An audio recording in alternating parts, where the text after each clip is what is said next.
Aloha, everyone. Mahalo for joining us today to honor and celebrate you and our 2021 Outstanding Professional Advisors in Philanthropy. Mahalo for all you do to support the community and Hawaii Community Foundation. More than 20 years ago, we started our Professional Advisor Program to be a trusted charitable giving resource for you and your clients. At the time, we had just a handful of advisors asking their clients the charitable question about their giving and passions to support the community. Today, our circle of advisors have grown to over 900 in our network across the state of Hawaii and US mainland. The first Professional Advisor celebration started 15 years ago in 2006, and it was held at HCF's old offices at Finance Factors, where they served buckets of beer and Subway sandwiches. As most of you know, we've stepped it up since then with not only beer, but wine and spirits, and food by featured chefs like Russell Siu and Robin Mai. Our celebration has grown from 25 advisors in 2006 to over 200 advisors in 2019 at our last in-person event in our Sea Brewer building parking lot. Due to COVID, we've had to move our celebration virtually in 2020 and in 2021, with over 140 in attendance today. Although our celebration has evolved and changed over the years, we hope it has the same warmth and aloha to convey our mahalo to each and every one of you for inspiring and supporting your clients in philanthropy. We are truly grateful for your partnerships and friendships over the years. Today, it is my pleasure to introduce my boss, Micah Kane, CEO and President, to say a few words. Mahalo, Janelle, and aloha, everyone. We definitely look forward to being together in person next year when we celebrate our professional advisors in 2022. But before we begin, I'd like to just take a second to acknowledge a few of our board members who are with us this morning. We're very fortunate to have a very engaged and wonderful board. I'd like to recognize Jeff Arce, Roberta Chu, Dr. Tyree Jenkins, and Kathy Richardson. Thank you for your leadership and all that you do in our community. You know, today is about recognizing and celebrating all the great work that our professional advisors do. But I would like to press the pause button and acknowledge a very, very dear friend and mentor, Miss Kate Lloyd. She's our former general counsel and current senior fellow who started this event many, many years ago and is retiring from HCF at the end of the year. Kate, thank you for all that you've done for HCF and this community. You know, throughout your tenure, you have always been generous with your time, with your knowledge, with your expertise in supporting not only our professional advisors, but members of our community, our board, our staff, and definitely your mentorship of me, which was no light lift, as you know. You've been an incredible and valuable member of our leadership team, sharing your perspectives, your institutional knowledge, and definitely we would not be here today, the place we are as an organization, without your help and support. Thank you for all that you've done, and I'd like to give you the mic. Your mic, Kate.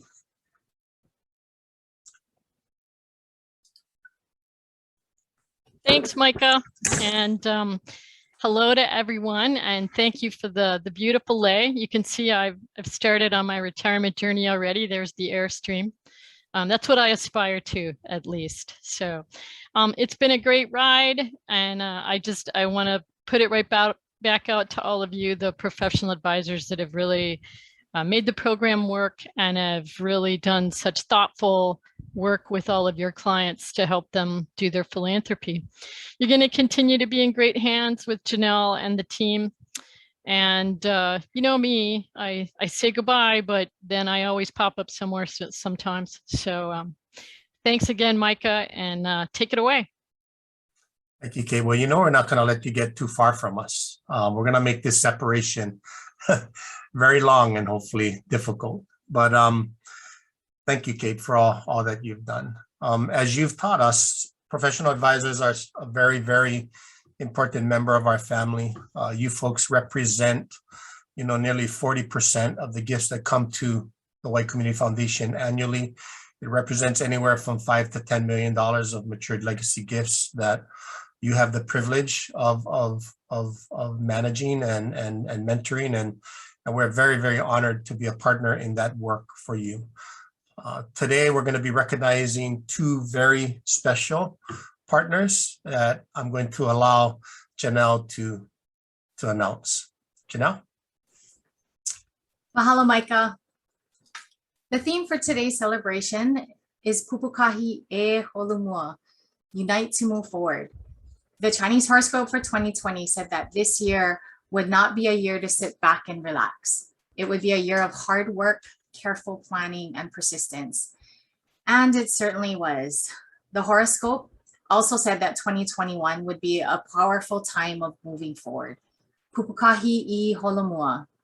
So as we look forward today, we are grateful for our two honorees who have personally and professionally helped to unite others to move forward through the pandemic, to give advice and counsel to their clients for their businesses, their families, and their future. We are honored virtually to celebrate them today. As we recognize each honoree for their professional and personal impact on philanthropy in Hawaii, if you have congratulations to share, please use the chat box at the bottom of your screen to honor Judy and Gayle, and for your honorees to see in real time. We start our celebration with honoree Gayle Tasaka. Gayle is a CPA for individual taxpayers, estates, and trusts, and has been practicing for over 30 years. Prior to opening her own business, Gayle was a senior tax manager for Deloitte & Touche. Those of you celebrating with us today have described Gayle and her commitment to the community as nothing but the best. Unmatched professionalism delivered with aloha. She is dedicated, generous, compassionate, and approachable. Gayle is a resource and genuinely shares her knowledge and cares for her clients. Gayle also cares deeply about our community, and during the pandemic, our daily lives have changed so much. So here's a question for Gayle. How have you helped others to unite and move forward through these uncertain times?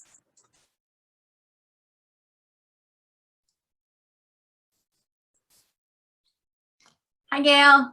Hi, everybody. Thank you so much for having me here.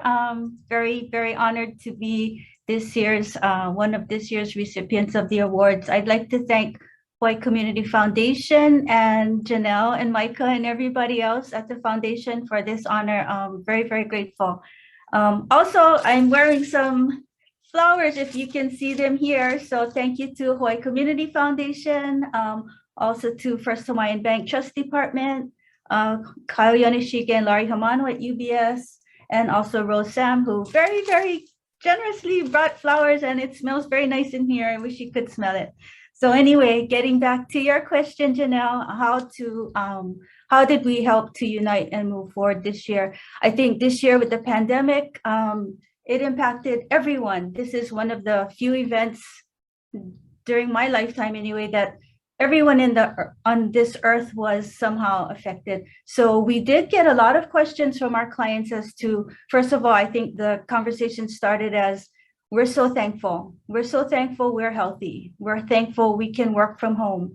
We're thankful we can weather this storm. And then the conversation turned to, well, how can we then help others? I think, seeing on the news, the long lines for food insecurity was a big thing that I think a lot of us weren't aware of. So my clients tend to be very generous, very giving. So we did have a lot of conversations about giving to charity and what it means. And I think one of the best things that came out of it was not just the giving, but that clients involve their children and sometimes even older grandchildren in their initiatives to give. And in one instance, one client decided that they're going to do it as a yearly tradition to have their grandkids help be involved with selection of the charity for their annual giving. So it turned into not just uniting and moving forward with the community, but even within a family to have kids and grandkids understand what it means to give back and how good it feels to be able to help. So I think with that, it's starting a new movement of, I think, awareness at a younger age than what we would normally see with family giving. So I thought that was in particular very encouraging and very nice to see that that people were doing that. So I also want to say that I'm appreciative to Hawaii Community Foundation and the rest of the professional advisors for lending their support to me so that I can help speak with my clients on these. Janelle Lyman and Kate Lloyd in particular have both been very, very willing to jump in on a moment's notice to attend meetings, share their knowledge, and help me with my clients. So a big thank you to all of you for helping me to be able to do this job. So my sincerest appreciation to everyone for this. Thank you so much. Well, mahalo nui, Gayle, for sharing your experience during this time, but also for your selfless generosity for the community. As an outstanding professional advisor in philanthropy, each awardee is awarded a $2,000 grant to give to a charity of their choice. And so Gayle's grantee for her award is the Hawaii Literacy, where she served as a former board member whose mission is to empower Hawaii's children and adults with essential reading, writing, and lifelong learning skills to strengthen themselves, families, and community. Our next honoree, Judy Lee, knows all about strengthening families and communities. Judy is a partner at Goodsill, Anderson, Quinn, and Stifel, where she concentrates her practice in estate planning, probate, guardianship, trust administration, and estate controversy. The advisors, staff, and Judy's colleagues at Goodsill describe her as a consummate legal professional who is dedicated, caring, compassionate, and always available with a big smile to assist and answer questions for a client, colleague, friend, or family. Judy shares her time and talent by teaching others and is thoughtful, kind, passionate, faithful. Judy is pure aloha.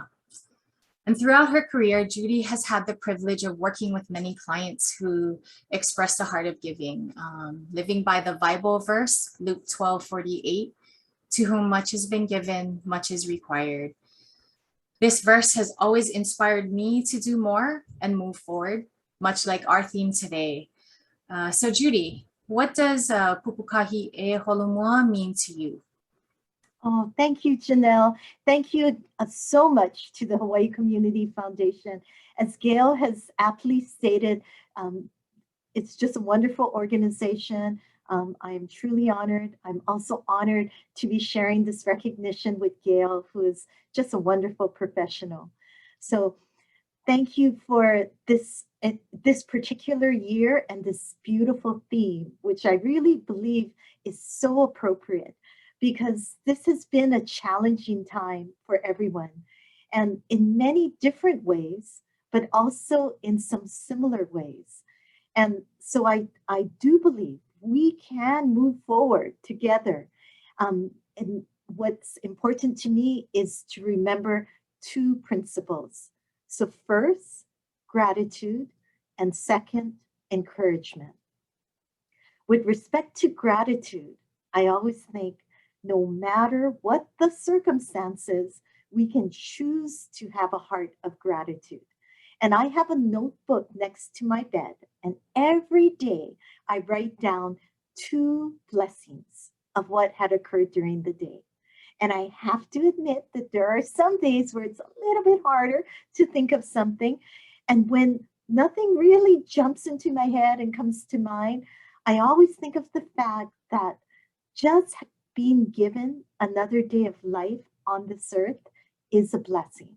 And that holds especially true to me because as a cancer survivor, I really celebrate the gift of life every day. And next, encouragement. And it's with a grateful heart that we can encourage others. And I believe everyone needs encouragement, and that support and encouragement can come in different forms. And it could be sharing compassion and kindness, or it could be a giving of time and donations. And each of us can become stronger, knowing that others support us. And together we can move forward when we unite in a common mission. So once again, the Hawaii Community Foundation, I believe, epitomizes the spirit of gratitude and encouragement in its mission. And I am honored to have received this recognition and to be part of the foundation's mission to support the community. So thank you very much. Mahalo, Judy, for your heart of aloha and for encouraging others to move forward. Judy's grant award will be split between Nu'uana Baptist Church, her home church, Susan G. Komen Hawaii as a breast cancer survivor, and Domestic Violence Action Center, who's celebrating their 30th anniversary this year. So congratulations to Gayle and Judy. You know, our hearts are grateful for the impact that you've both made in the lives of others in the community. Our guest speaker today knows all about impact and making a difference in our community. So today we welcome Coach Laura Beeman, head coach for Rainbow Wahine basketball at the University of Hawaii.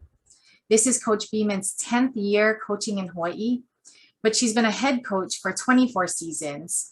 And her overall record is 532 wins. Actually, it's 533 wins because of Wednesday's win over HPU. So woot woot. And 233 losses. But Coach Beeman has such an impressive record of leading and motivating her teams through adversity. And we're extremely honored to have her share and motivate us today to move forward and find relevance during these uncertain times. We will save time for questions at the end, so please use the chat box at the bottom of your screen to just really ask away. Take it away, Coach Beeman. Thank you so much, Janelle. Thank you for the beautiful lay. I so appreciate it when I'm sitting in an office that oftentimes has about 15 women's basketball players. The fragrance of a lay is an amazing thing, so thank you. I also want to thank the foundation for having me here today. I remember I was privileged enough to be at the event when Micah accepted his presidency to the foundation, and I did not know Micah at that time. But as I sat there and watched the tears flow down his face, I knew at that point his authenticity, his empathy, his passion for Hawaii, that we were all in very, very good hands. And I'm fortunate enough now that I have gotten to know him. And there is a saying that the first person you must lead is yourself. And I think Micah epitomizes that. And Micah, thank you for having me here today. I'm truly honored and humbled that you allow me to come in here and screw up your event. So with that, when I was approached to do this, I was speaking with Janelle, and she said, you know, here is the theme of the event, United We Move Forward. And I thought, oh my gosh, this is amazing. You know, coming through a pandemic, what that looks like, how we have all navigated that. And as I was sitting in the pandemic, trying to navigate all of my team and all of our players and watching their struggles of isolation, of not being able to do the thing they love, of not being able to see family and friends, my role as a leader and as a coach changed drastically. I will never forget the locker room. It was actually a conference room at a hotel. We had just won the quarterfinal game at the Big West Conference tournament. And I met with my SWA in the cafeteria, if you will, or the breakfast room of the hotel. And she said, we're gonna have to shut it down. Your kids are gonna have to leave. I have been in great locker rooms and I have been in very, very difficult locker rooms. And that has to go down as the top, probably 2 or 3 of most difficult locker rooms, to walk in and tell a group of young ladies, not only are you not going to be in the semifinals of the tournament that you're trying to win, but you have to go home, and home not back to Hawaii, but to your actual, you know, the mainland for most of my kids. And seeing these kids get on planes and seeing these kids drive away with families, the uncertainty left in my mind and my heart was huge. I flew home. We weren't able to come to work. And so I sat in my own, if you will, isolation, wondering what was going to happen to these kids, to my program, to the economy of our state, all of the different things that were going through my head. And at that moment, I had these thoughts about the pandemic. And I went from, we can stay the same, we can get angry and disgruntled and not want to move forward, or we can find massive and important ways to make change. And so a lot of different words started popping in my head. And probably the word that I started using the most was relevance. And I started thinking about, what did I want to be? What did I want to do? How did I want to be relevant to these young ladies, to the community in this time of such uncertainty? And I started thinking, so many coaches want legacy. I don't want legacy because it means I'm dead. Quite honestly, I'd rather have relevance. And I started thinking about what that meant to me, and how my leadership could change and how I was relevant to others. And I think the first thing that came to my mind was authenticity. I don't think that there can be relevance, which really means an attachment to something bigger than yourself. It's a connection with a bigger, the matter at hand, if you will. That is relevance. And I don't know if you can have authenticity or relevance without authenticity. Truly knowing your deeper self, truly being able to fail, truly being able to cry in front of people, admit wrongdoings, ask for forgiveness. That is something that I believe is very difficult in a time of uncertainty, because we're all searching for answers. And when I was dealing with my team, I couldn't sit on the Zooms with those young ladies and say, yes, life is great, things are easy, we're going to get through this, because I knew that wasn't authentic. I knew I wasn't being transparent. And so we sat down and we had some Zooms of, guys, I don't know where we're going. I know that I love you. I know that we love each other.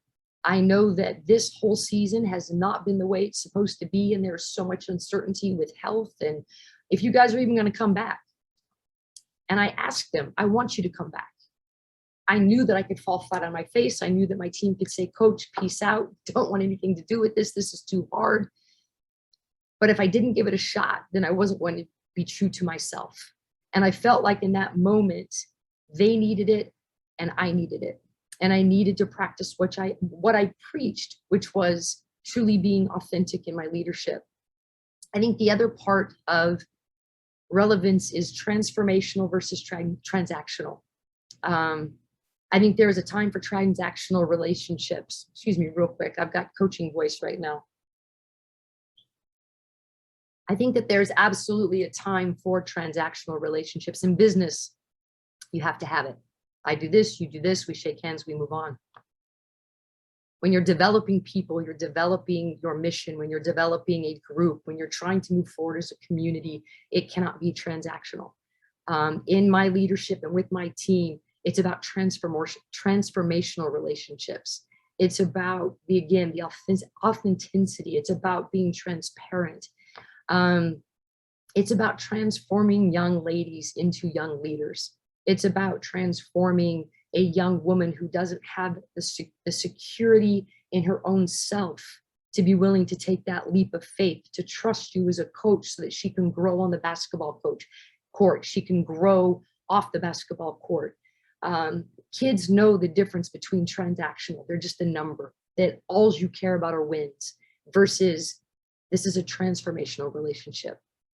What my players oftentimes don't recognize is I am a huge recipient of those transformational relationships. What they bring to my table allows me to grow. It allows me to be better. It allows me to use those experiences in their life, and they see that. And so besides authenticity, besides transformational versus transactional, I also believe that a part of relevance is empathy. I think that if everybody took the moment to walk in somebody else's shoes, you would see life very, very different. During the pandemic, and this was completely unexpected, my partner and I became legal guardians. We had no desire to be parents because Carla works at a homeless shelter. She's an executive director of a homeless shelter. So she deals with 18 to 24-year-olds daily. And that is what my life is also, is 18 to 24-year-olds. And we felt like we had enough kids in our life. And there was a young girl who reached out and said, I need a place. And we said, yes. And listening to her stories listening to her young life at 13 years old and putting myself in her shoes, I do not know how that young lady survived and did what she did. And it gave me this aha moment of, wow, you don't know what someone else is carrying. You don't know what weight someone has on their shoulders. And when you approach people with assumptions and predetermined situations and outcomes, it really sets you up for being shallow. And this young 13-year-old girl has taught me more in the last year and a half than I thought I could ever be taught. I guess that's my arrogance, not sure. But walking in her shoes has changed me. And I think that when you allow yourself that type of empathy, it will change your life if you're willing to accept the outcomes to that. I think that the next step for relevance is taking action. We all know the power of change. We all know how we can be involved with change. Some of us do, some of us don't. Some of us will, some of us won't. I think that a lot of times it's so much easier to sit back and talk about the problem versus saying, here's the solution, and I'm going to go get this solution. We're going to find the solution. We have to find the solution to be successful and have the same drive in the solution as we do in sitting back and doing nothing. And having this young girl in our lives and seeing some of the challenges as a community that we face. There are so many solutions that are out there to be had, and we just need a community to unite and move forward to do that. And there are people, you, who can obviously do that. I think what causes people, and this is my last point to relevance, is what causes people to not want to find solutions and take action is the fear of failure. Nobody wants to fail.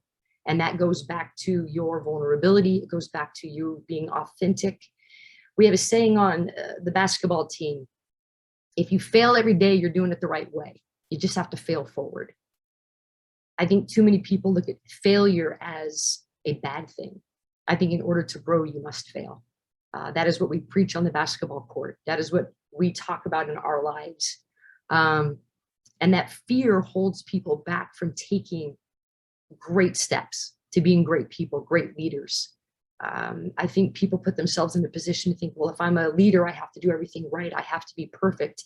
And I'll tell you what, leadership is not about being perfect. It's about being willing to fail, admitting those mistakes, being authentic, wanting to be transformational, having empathy. And the biggest thing, again, is admitting that you do wrong. No one expects leaders to be perfect. I think they just want someone who's authentic and trying to lead the right way. And as I move through the pandemic and all of these thoughts are in my head and my team starts coming back, our big push this year is relevance. How do we want to be relevant with one another? How do we want to be relevant in the community? Yeah, wins are important or I get fired. But all jokes aside, wins are important for this group of girls. Wins are important for the support in the community. But if we don't find what really matters to each other, those wins are hollow. I have a great group of young ladies right now, and they're easy to lead. They like each other. They want to grow. They want to be led in the right direction. They understand relevance. And on a micro level, we talk about don't be relevant by what you do to somebody, be relevant by how you treat somebody. And that's what we've really worked on as a team, is the conflict resolution. When someone talks about you, go talk to them. It's not what you do back to somebody. And that level of relevance will give us a bond that will drive us forward. And on a more macro level, I think as a community, if we say, what can I do for others, not what can I do to others, I think as a community, we can move forward. Leading it's not hard. It's not easy. I think you just have to know the way you want to go. I don't even know if I'm a great leader. I just know that I have a group of young ladies that I try to have an impression upon. I want to be a great member of this community and help people in any way I can. And again, I don't want to wait until I'm dead and make it a legacy. I'd rather be relevant. So that's my 2 cents. I appreciate being here today. I hope I haven't bored anyone too much. I want to also thank Eric Fujimoto for throwing me out here. I owe you. But again, thank you to the foundation for allowing me to be here today. And I am excited for the direction the foundation is going, the state is going, I think we can move through the pandemic. And I think there are a lot of great people in this community that if we keep going the right direction, we can make just powerful, powerful change. So I'm excited to see what happens. So mahalo. Thank you, Coach. That was, wow, inspiring, authentic for me, maybe for others as well. We are opening it up for questions. If anybody has questions out there, please go ahead and put that in the chat box. But we do have some questions for you to answer here. We talked a lot about the pandemic and leadership. What do you see as the silver linings that came out of the pandemic for you, your team? I think the silver lining has been the attention on mental health. There has been a lot of mental health awareness. There have been a lot of kids that have struggled with the isolation. I think that the amount of social media that these kids turned to was not healthy at times. And we have talked about isolation is not a bad thing. Isolation can be a great thing. It's just how you approach it. There's also a level of entitlement, right? That I wanted a state championship. I wanted a graduation. I wanted a prom. I wanted all of these things. And they have every right to want those things. There were weddings that were missed and funerals, heartbreakingly that were missed, and births and death, all these different things that were missed. And those all have a significant impact on our life. We can't get that back. So it's what we do moving forward. And I think it has created a huge level of awareness for mental health. We're very fortunate here at UH that we have administration that supports it as well. We have a great mental health team. And what we've done as a coaching staff is we believe that in order to get our kids to be successful on the court, they have to be their best off the court. That has been my mantra for a long time as a coach. I love the wins and I love the competition, but it's the relationship I get with my kids that is the most rewarding for me. And so to take a focus on mental health and to commit to that has been truly inspiring for me. It's kind of given me this new lease on when I am done coaching, is this something that I want to go into, to support kids in a different way. And so that has been the silver lining, is how now I think we are approaching that. And I think the depths of the relationships these young ladies are going to forge is going to be truly meaningful. And they will look back on this as 2 incredibly tough years, and hopefully 2 blips on the radar of a very long life of 80 to 90 to 100 years, however long they are fortunate to live, and it will become a blip, not a trauma. And so I think those are the things that can be the real silver linings. Thank you. So you talked about, the question about mental health or the attention to mental health. How do you motivate somebody who's on your team that seems to have lost all that motivation, right? That's a tough one. That is a tough one. And it's asking them the question: have you truly lost your motivation for the sport, or are you just sad because of what's going on? And getting them to really identify, I think, is the key. If you don't really know what you're feeling, you can't identify the solution.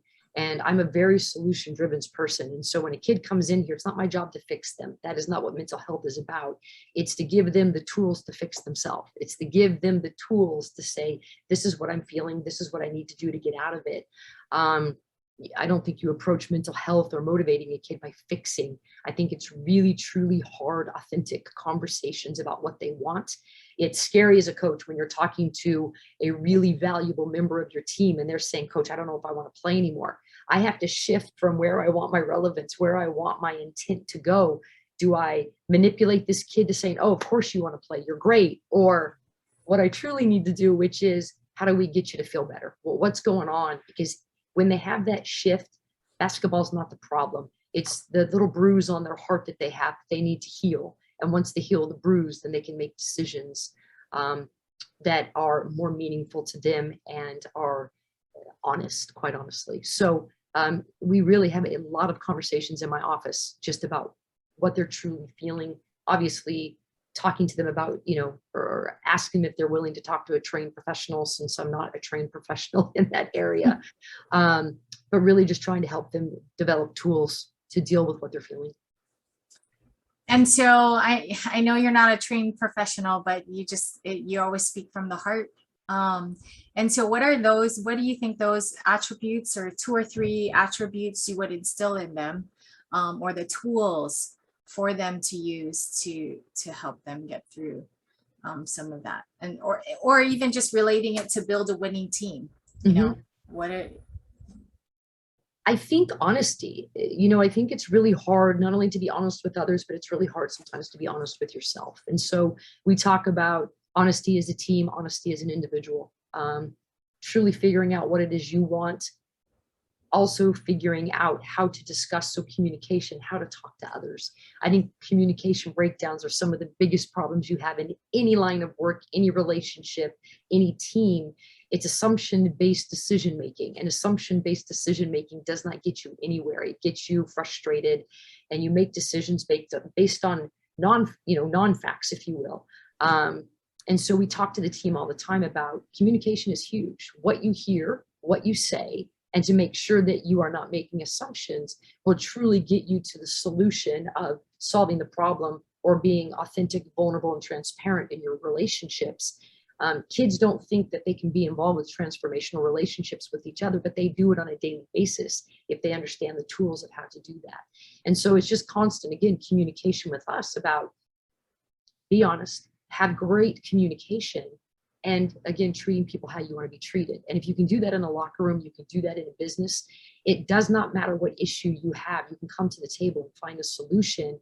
And instead of it being this seek and destroy mentality that so many people have in business and in relationships, it can be, okay, wait, you just called me something or did something behind my back. You didn't hurt a family member. There's nothing that's gone on that we can't come back together and unite. And again, I'm going to say it, move forward as a group. So communication, honesty, empathy. Well, and you've united and moved forward with the group, and Wednesday was a big night. I know earlier you were talking about Wednesday, but I want to share how it felt, how the girls felt being in front of fans, and getting that W under your belt for this first season as you go on the road. So maybe you can share a bit about that experience. Well, first we owed HPU because they got us last year. We owed them one. And I'll tell you, Reed does an amazing job. That program is a tremendous program, and they have a chance to win a national championship again this year. So shout out to Reed and HPU. He does an amazing job. So the first thing was we needed to take care of the business on the court. We needed to prepare. I think for a lot of these kids, there was tremendous nerves. They had not played in front of fans.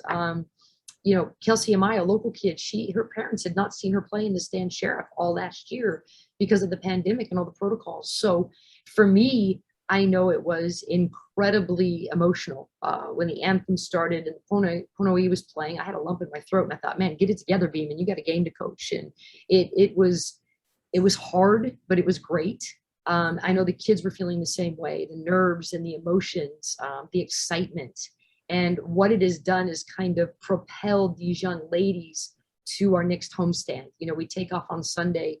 We go down to San Diego and USC, and there'll be fans there. And we'll travel very well, which will be exciting.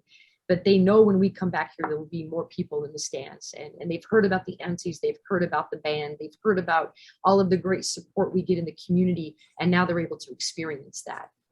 That's how we recruit our players is you're going to be far away from home if you don't live here. And we have a community that wraps their arms around you and helps you grow as young women.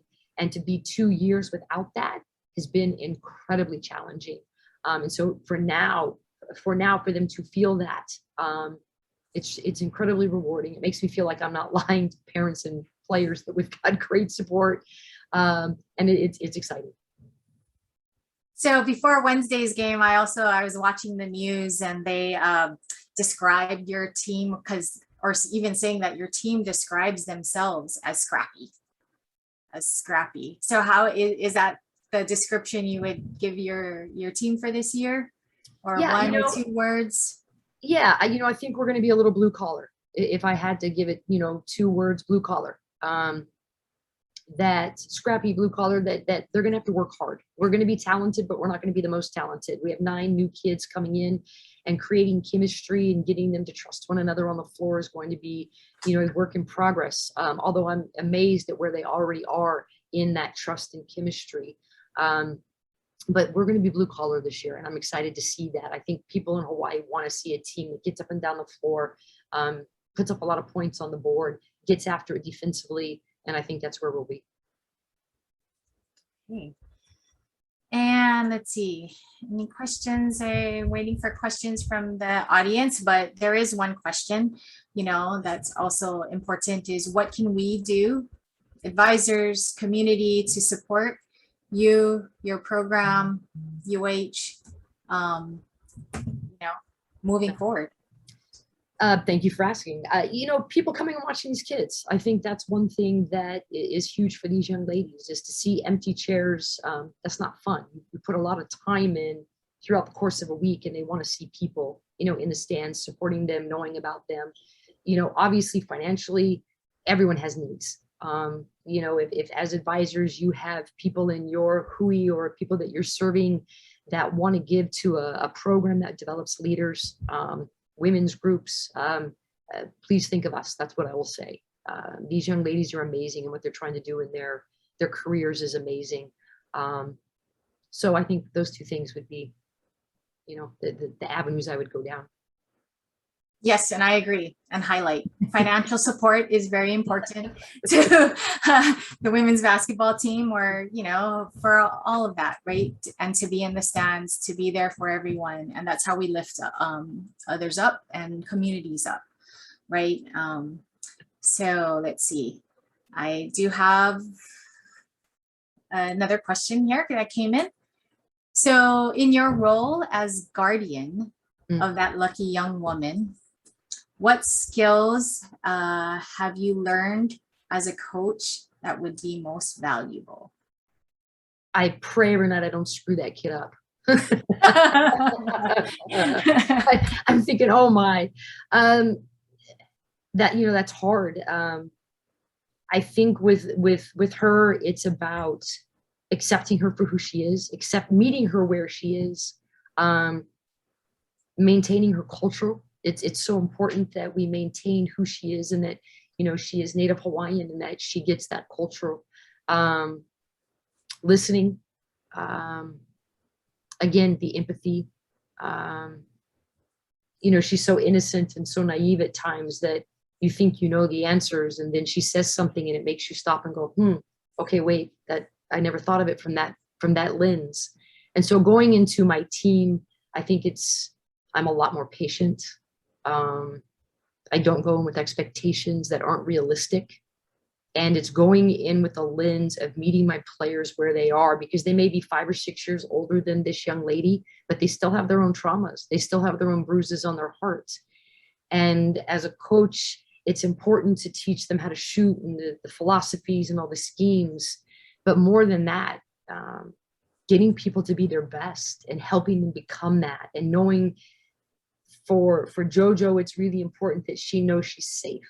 And for my players, giving them a place where it's safe for them to fail. That's the only way I'm going to get growth. That's the only way JoJo's going to grow, is if she knows if she fails, she still is going to have people that love her and care about her. And I think I've taken that lens into my team, and really allowing these young ladies to know when you fail, it's okay, and you're safe. You're safe to grow. Failure is not failure unless you look at it that way. Failure is growth. Mm-hmm. And they're safe to grow in this program. And I think we're going to see a lot more transformational growth having that attitude. So she's just taught me a lot more empathy, compassion, patience, all the above. Nice. I'm so inspired. I just really am. Here's another question. A question to you is, can you share your most proud moment in impacting or changing a person's life? You know, I will say that with Olivia Davies, she has shared her challenges with mental health this year. She's been very public about that, wants to be a voice to help others who are struggling.